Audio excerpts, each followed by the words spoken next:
સ્વાગત છે તમારો ચારણના ચોરામાં. ચારણનો ચોરો એટલે જાગૃતતા, એકતા, જાગો અને જગાવો. જે ખોટું કરે છે, જે ખોટું કરાવે છે એનો વિરોધ કરે છે અને કરતો રહે છે. સમય હંમેશા પરિવર્તનશીલ છે અને પરિવર્તન થતું રહે છે ને થતું રહેશે. કોઈના મનમાં કંઈ પણ ફાંકો રહી જતો હોય તો એ બધું ખોટું છે. કેમ કે અહીં કૌરવ ગયા, રાવણ ગયો, આવા અનેક જે આવીને વહી ગયા છે અને હજી અનેક આવીને જવાના છે. કોઈ પણ અહીં અમર ચૂડો લઈને આવ્યો નથી અને જેનીએ પણ જેટલું પણ ભેગું કર્યું એ પણ એના ભેગું આવવાનું નથી. એ પણ સત્ય જ છે. આ સત્ય કોઈ પણ ઠુકરાવી ન શકે. આ સત્ય દરેક વ્યક્તિએ સ્વીકારવું પડે જ, અને એ પણ ફરજિયાત સ્વીકારવું પડે. કોઈ કહે કે આ સત્ય ન સ્વીકારવું તો એ વાતમાં માલ નથી. અત્યારે તમે હાલના પણ એવા દાખલા આપણે દઈએ તો ઘણા છે કે ઘણા કહેતા હોય કે ફલાણું આમ છે, ઢીકડો આમ છે, ફલાણું તેમ છે, ઢીકડો તેમ છે. તો એને પણ એમ માનો ને કે મુશ્કેલી પડી છે ને રાતોરાત એની સિસ્ટમ જે હોય ને એ બધી વિખાઈ ગઈ છે. ઘણા એવા દાખલા હાલની તારીખમાં પણ છે. તો મિત્રો, વાત આપણે એ કરવી છે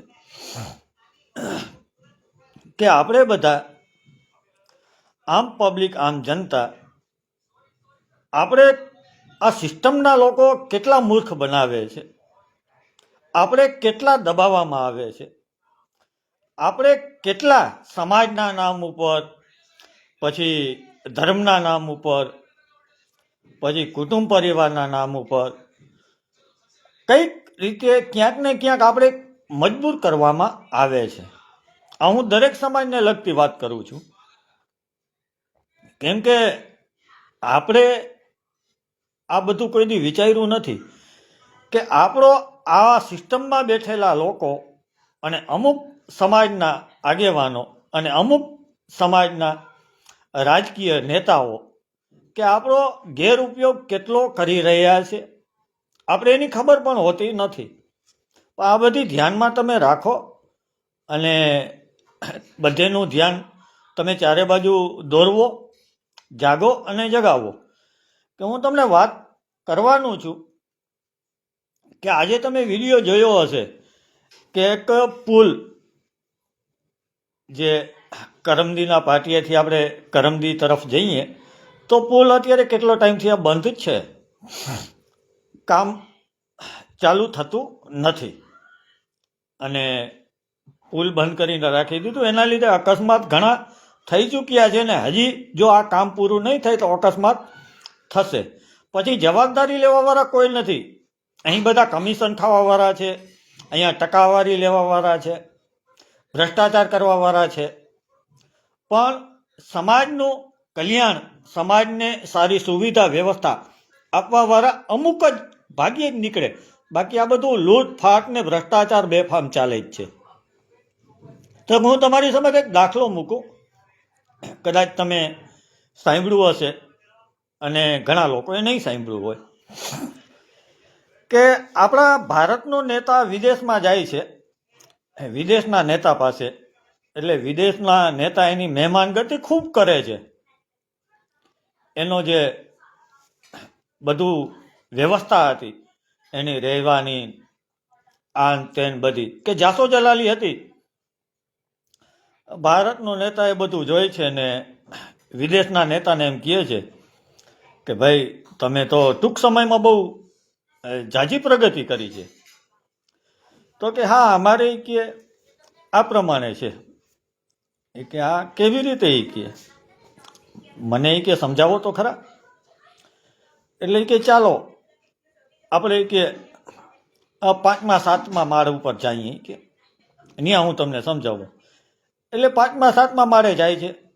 ત્યાંથી વિદેશી નેતા આમ દેખાડે સામે કે સામે જુઓ પુલ છે, તો કે હા, એ કે એ કોન્ટ્રાક્ટ બધા મારા માણસો પાસે હતો, તો એમાં મને કમિશન ને આન તેન બધું કે જઈડું, એમાંથી કે આપણે ખૂબ કમાના. આવા કામ કે ઘણા કર્યા, એમાં કે આપણે બધે કમિશન લાગે, એટલે કે આપણે અત્યારે બધું કે મેળે છે.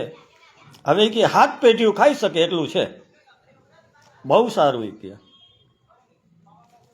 મહેમાન ગતિ ફૂલ માની આ પાછા ચાલ્યા આવે છે. અમુક વર્ષો જાય છે એટલે વિદેશનો નેતા ભારતમાં આવે છે. હવે શું છે સાહેબ, મહેમાન ગતિ આપણે કોકની ખાધી હોય તો આપણે મહેમાન ગતિ એને ખવડાવવી પડે, એ તો સ્વાભાવિક છે.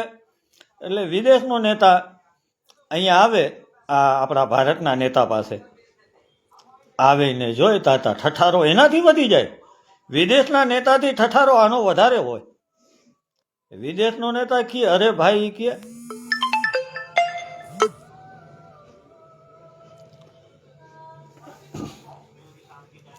વિદેશનો નેતા કે અરે ભાઈ તમે કે પણ આ તો કે મારાથી વૈધા,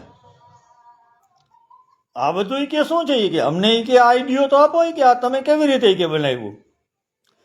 તો કે તો તમારે કે મારા ભેગું આવવું જોશે. તો કે તો હાલો, હું કે અહીંયા ઉમે તમારી પાસે કે હરવા ફરવાને તમારું બધું ઠઠારો જોવા જવું છું. તો કે હાલો. ભારતનો નેતા વિદેશના નેતાને લઈ અને અમુક જગ્યા દેખાડે. અહીંયા કે ફલાણી જગ્યા આ કે સામું તમે જોઉં છો કે પુલ દેખાય છે. તો કે ના, પુલ તો કે ક્યાંય દેખાતું નથી. તમને કે પુલ નથી દેખાતું કે? તો કે ના, એટલે કાગળ કાઢ્યું. આ જોઉં છો કે? તો કે આ શું છે? તો કે અમારા કાગળ ઉપર આ પુલ છે, સરકારી કાગળ ઉપર, પણ અહીં પબ્લિકને આ પુલ નથી મળ્યો, નથી મળવાનો. તો કે તો આ પુલ ક્યાં ગયો? તો કે એ પુલ કે આખે આખો અમે ખાઈ ગયા ને ભાઈ, આખે આખો પુલ જ કે તમે કે આમાં કમિશન લ્યો, અમે આખે આખો ઉલારી જઈએ કે તમે કે 7 પેઢીઓનું કરો છો, અમે 700 પેઢીઓનું કરીએ છીએ કે અમારી 700 પેઢીઓને ખાવું ન પડે, એ કે કમાવા જવું ન પડે, એટલે કે અમે ભેગું કરીએ છીએ. આવા કે અમે એક પુલ નહીં અનેક કીએ. આ તો કે તમે અમારા ભેગા ફરો ને તો એ કે અમે આવું તો ઘણું કે ખાઈ ગયા છીએ, હજી કે અમારું પેટ નથી ભરાણું. અવવડા પુલ ખાઈ ગયા, અવવડી ગ્રાન્ટો ખાઈ ગયા, તો એ કે અમારું પેટ કે હજી ભરાણું નથી. એ કે અમારામાં શું છે કે સાહેબ દયા વધારે નહીં કે, એટલે અમારું પેટ મોટું છે, અમારું પેટ કે ભરાવાનું છે જ નહીં. તો અત્યારે પરિસ્થિતિ તમે જોવો છો આ પ્રમાણે જ છે કે કામ આ કેવી રીતે આપે છે, એ કામમાં કેટલું ભ્રષ્ટાચાર થાય છે. આ સ્થિતિ ને પરિસ્થિતિ આ છે. એનું કારણ એક ને એક છે કે આપણે પબ્લિકમાંથી કોઈ આ લોકોને પૂછતા જ નથી. આપણે ત્યાંથી નીકળીએ છીએ આખે જાણે આપણે આંધળા હોય તેવી રીતે ચાલ્યા જાય છે. પણ તમારી આસપાસ ક્યાંય પણ કામ હાલતું હોય તો તમે એને પૂછો કેટલાનું આ કામ છે, કોણ બનાવે છે, કઈ ગ્રાન્ટ છે, આ કોના માટે છે. આ બધું તમારા માટે જ છે. તમારા ગામનું, તમારા શહેરનું, તમારા વિસ્તારનું, તમારા ગલીનું જે પણ રોડ, રસ્તો, પુલ વગેરે જે પણ કામ થતું હોય સરકારી કામ, એ બધું તમારા માટે જ થાય છે. તો આ બધાની ધ્યાન કોને રાખવાની છે? તમારા બધાને, આપણા બધાને. આ લોકોને શું ફેર પડશે ભાઈ? એ તો 2 વર્ષમાં પૂરું થઈ જાય, 2 મહિનામાં પૂરું થઈ જાય. એ લોકો તો કમાઈ અને પોતાનું કામ કાઢીને વૈયા જશે. ભોગવવાનું કોને? પબ્લિકને જ દે છે. તો આ પબ્લિક જો જાગૃત નહીં થાય તો કેવી રીતે ભાઈ આ સિસ્ટમમાં સુધારો આવશે? આવી શકે? ન આવી શકે. એટલે તો હું તમને બધાને જગાડવાના પ્રયત્ન કરું છું કે ભાઈ જાગો. સિસ્ટમ તમે ગમે એ લઈ લ્યો, તાલુકા પંચાયતથી કરી અને એમ માનો ને કે તમે આપણે સચિવાલય સુધી લઈ લ્યો ને, આમાં સિસ્ટમમાં બધી સરકારી કચેરીઓ આવી જાય, કોઈ કચેરી બાકી ન રહે. આ જ સ્થિતિ ને આ જ પરિસ્થિતિ છે. તો આપણો દેશ આટલો લૂંટાઈ રહ્યો છે, આપણો દેશ આટલો બરબાદ થઈ રહ્યો છે, આપણી નજર સામે આપણે જોઈ રહ્યા છીએ, આપણે બધા ચૂપ છીએ. અને આપણે આ બધાને સવાલ કરીએ તો આજ સાંભળ્યું તમે તો તમે સવાલ બહુ કરો છો. સવાલ અમે નહીં કરીએ તો કોણ કરશે? તમારે તમારા અધિકારીઓ હારે અને કચેરીઓ હારે તમારા બધાની સાઠગાંઠ છે, ત્યાંથી તમને કોઈ પૂછશે નહીં. હવે ભાઈ એમ કહે છે કે આરટીઆઈ કરીને માહિતી માગો. અરે ભાઈ, આરટીઆઈ કરીને માહિતી માગીએ તો મહિનો દી તો એ નીકળશે, અને આરટીઆઈ કરીને માહિતી માગીએ તો અમને તો ખબર છે જવાબ શું મળશે. જવાબ ત્યાં તમારી પાસે છે જ નહીં. જવાબ તમે શું આપો? ઉપલબ્ધ નથી, ફલાણું નથી, ઢીકણું નથી, આ નથી, તે નથી, અમારામાં આવતું નથી, ફલાણામાં આવતું નથી, ઢીકડામાં આવતું નથી. તમારા જવાબ આવવા જોઈએ છે. કેદી સાચો જવાબ આપ્યો છે? એક પણ કચેરી એવી તમે દેખાડી દો કે તમે આરટીઆઈ કરીને માહિતી માંગી હોય અને તમને સાચો જવાબ આપ્યો હોય. શું કહે? અમારા જવાબથી જો તમને સંતોષ ન થતો હોય તો તમે અપીલમાં જાઓ. અપીલમાં જાઓ એટલે 15 દી, મહિનો દી બીજો નીકળે. ત્યાંથી તમને સંતોષ ના થાય તો કે હજી ઉપર જાઓ. આપણે ઉપરની ઉપર જ મોકલે છે. એનું કારણ એ છે કે આ બધા એક જ છે. આમ પબ્લિકને, આમ જનતાને આ બધા દબાવી, મૂર્ખ બનાવી, ડરાવી, ધમકાવી વગેરે વગેરે જેટલા પણ આ લોકોથી પ્રયત્ન થઈ શકે એ રીતે જનતાને જાગૃત થવા નથી દેવી, જનતાને કંઈ બોલવા નથી દેવું, અને આપણા દેશને લૂંટવું છે. અને આપણે જેના સમાજના આગેવાન માનીને બેઠા છીએ એ આગેવાન બધા, એ બધાની ચીપટી સલવાની છે. તમને ખબર નથી? તમને જો આ ખબર ન હોય તો તમારા બધાનું ધ્યાન દોરવી દઉં કે તમે જે પણ સમાજના હોવ, ખાલી તમારા સમાજના આગેવાનને તમે પૂછજો કે ભાઈ તમારી પૂંછડી ક્યાં દબાયેલ છે. એટલે તમને કદાચ સાચો વ્યક્તિ હશે તો કહેશે કે ભાઈ અમારી ક્યાંક ને ક્યાંક પૂંછડી દબાયેલ છે, એટલે અમે ક્યાંય પણ કાંઈ બોલી શકીએ એમ છીએ નહીં. આ સ્થિતિ છે ને આ પરિસ્થિતિ છે. હવે અમુકને આ વાત કદાચ ખોટી લાગતી હશે, પણ હું તો મારા સમાજનું તો હું જાહેરમાં કહું છું ને કે મારા સમાજમાં અત્યારે જેટલા આગેવાન છે ને સાહેબ, બધા પૂંછડી દાબેલ છે, ક્યાંક ને ક્યાંક ભીહટમાં છે. હવે તમે એની પાસે જાઓ કોઈ બી કામ માટે કે કોઈ સિસ્ટમ સામે લડવા માટે, તો આ તમને ક્યાંથી મદદ કરે? કેમ કે એ મદદ કરવા એને આવવું હોય ને તો એ ભેગા હલવાય. એ લોકોની ફાઇલો નીકળે. શું કે ફાઇલ નીકળશે ભાઈ, એટલે ભાઈ હલવાય. એટલે એ એને બીક છે, અને બીક આ બધાને બેસાડી દીધી છે. એનું કારણ એ સાચું જ છે કે પ્રથમથી જ બધા ખોટું કરીને બેઠા છે, પછી તો ભાઈ પૂંછડી દબાઈ નહીં જઈએ ને. તો અત્યારે પરિસ્થિતિ એવી છે કે ક્યાં રાવ ખાવી, ક્યાં ફરિયાદ કરવી, ક્યાંથી આપણો હક માગવો, ક્યાંથી આપણે અધિકાર માગવો, ક્યાંથી આપણે ન્યાય મેળવવો, આ એક મોટામાં મોટો ને ગંભીરમાં ગંભીર પ્રશ્ન છે. અને એ સ્થિતિ આપણે બધાને સુધારવી જોશે. હવે તમે સાંસદશ્રી કરી અને ગમે તે રાજકીય આગેવાનને તમે લઈ લ્યો, તમે એના પાસે જાઓ. જો તમારું કામ એક પણ એવું થયું હોય તો મને જરીક આમાં કોમેન્ટમાં દર્શાવજો કે તમે ગયા હો અને તમારું કામ થઈ ગયું હોય. બાકી કોઈ ઉદ્યોગપતિ કે સમાજનો આગેવાન જાય તો એનું જે પણ કામ હોય એ થઈ જાય. એનું ખોટું કામ હોય ને તોય થઈ જાય. સાચા કામની તમે ક્યાં કરો છો? કેમ? તો કે એ લોકોને એની જ જરૂર છે. આમ પબ્લિકની, આમ જનતાની જરૂર જ નથી. કેમ કે પબ્લિકને તો આ બધા મૂર્ખ માને છે. એટલે કે ચૂંટણી આવશે, હાથ જોડીને આવશે, મત અમને આપજો, અમે તમારા સમાજના છીએ, અમે તમારા માટે આ કરશી, અમે તમારા માટે તે કરશી. પછી શું કરે છે?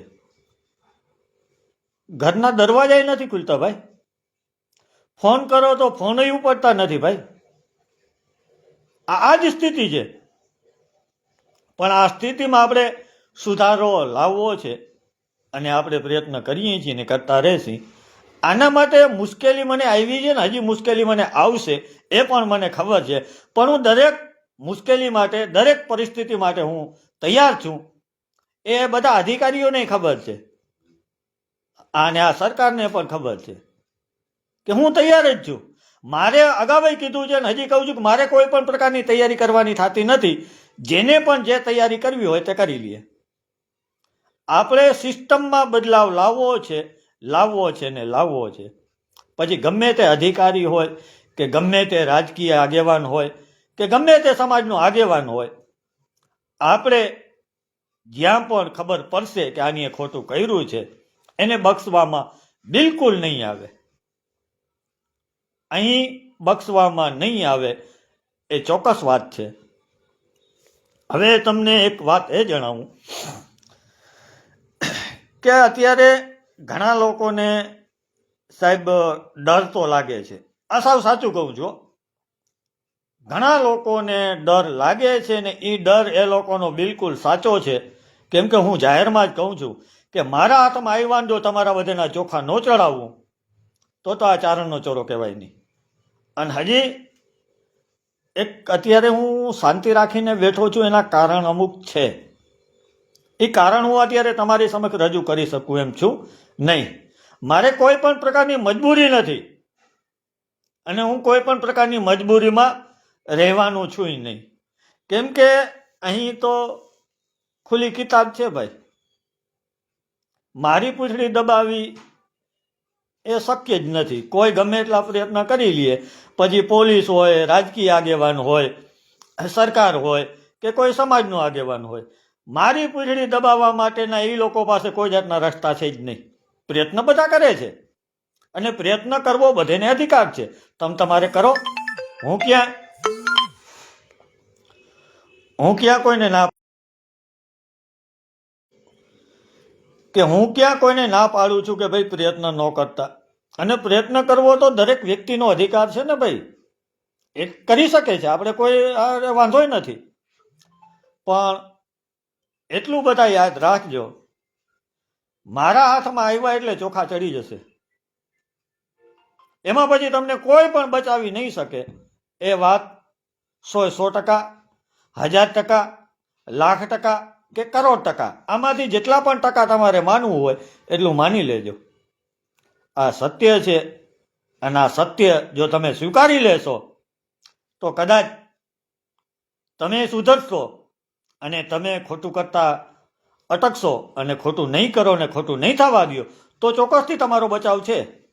બાકી જો તમે ખોટું કરશો અને ખોટું કરાવશો તો તમારો બચાવ થશે નહીં. પછી જ્યાં તમારે કરગરવું હોય ત્યાં કરગરજો. આ નોંધ લઈ લેજો. તો આપણે આપણી નોંધ આપી દઈ કે મને તથા મારા પરિવારને કાંઈ પણ થશે તો એની સંપૂર્ણપણે જવાબદારી સાંસદ શ્રી પૂનમબેન માડમ તથા તેના ગુંડા તત્વોની છે, હશે અને રહેશે. તો બધાને ચારણના ચોરાના જય માતાજી. ખૂબ ખૂબ આભાર. ધન્યવાદ.